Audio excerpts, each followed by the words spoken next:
Alright. I want to start off by asking everybody a very important question. How many of you in here actually know how to change your own brakes? By show of hands. Alright, we have one person in the audience. Alright, I'm glad that at least we have one person who can understand how everything's done on changing your brakes. Alright. First thing, tonight I'm going to demonstrate to you on how to change your brakes on your car. Alright. Second, I'm going to give you a little background about myself.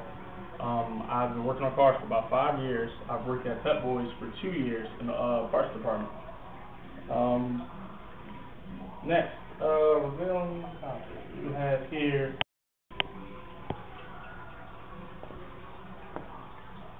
how to change the front brake pad.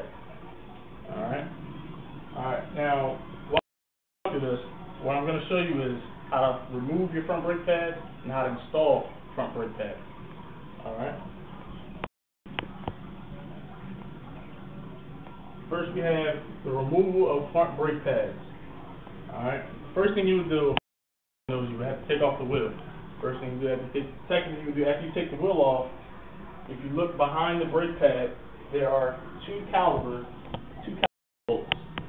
Now the caliper bolts are right here. Visual, the caliper bolts are right here in the back of the caliper. Alright.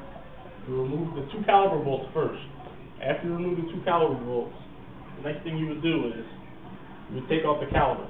So first you would get your proper tools, two caliper bolts. And once your caliper bolts are removed, you can take off your caliper and you'll be able to see your brakes. Once you take off your caliper set your caliper to the side, and now you'll be able to see your brake pads. Alright. Now, in order to take the caliper off, it's a little force. You might not be able to just sling it, pull it right off. You might need to pry it off with a pry bar. Next, once you get your caliper off, you can now just slide your brake pads right on the caliper bracket. This is called the caliper bracket. This is what holds your caliper onto your wheel.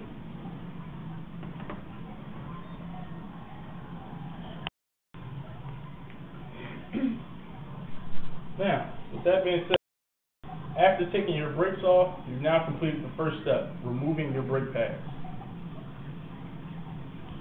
After the first step of removing your brake pads, you can now install your brake pads.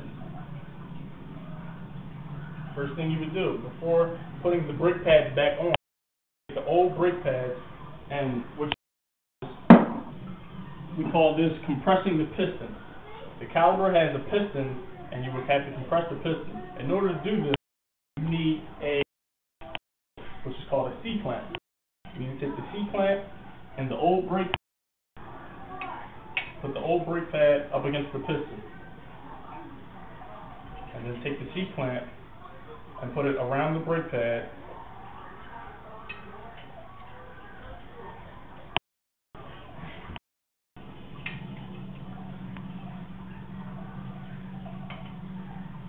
You put it around the brake pad like so, and you would turn the handle on the C-clamp, and it would compress the piston. The piston would get pushed back inside of the caliper. And the next thing you would do, place the caliper back on the bracket. You place the brake pad and the caliper back onto the bracket.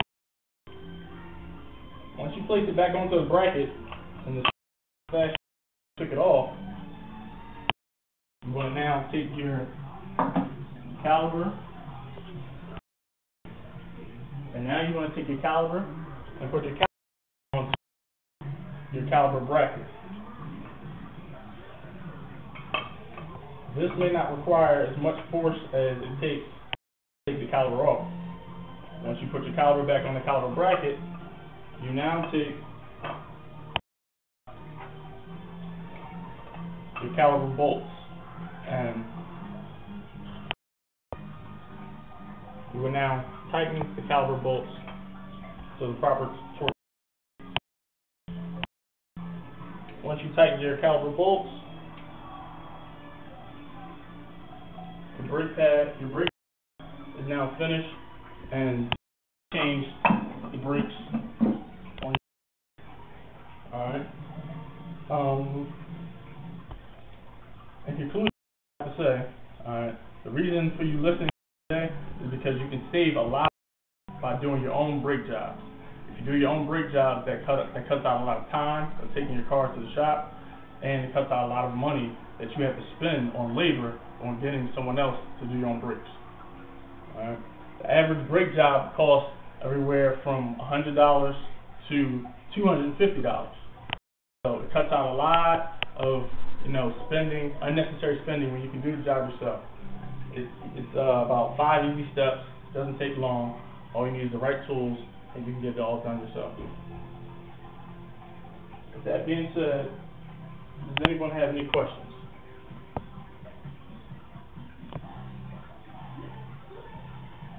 Yeah. How would you know if you check anything else after you take your brakes off? I'm glad you asked that question. Once you put everything back on, what you want to do is you want to spin the wheel slowly, and if you don't hear anything and everything spins freely, then you know you pretty much. Once you hear everything back on, you want to get back in your car and press on the brakes about 5 to 6 times so that the piston can come back out. Remember, you compress that piston into the caliper.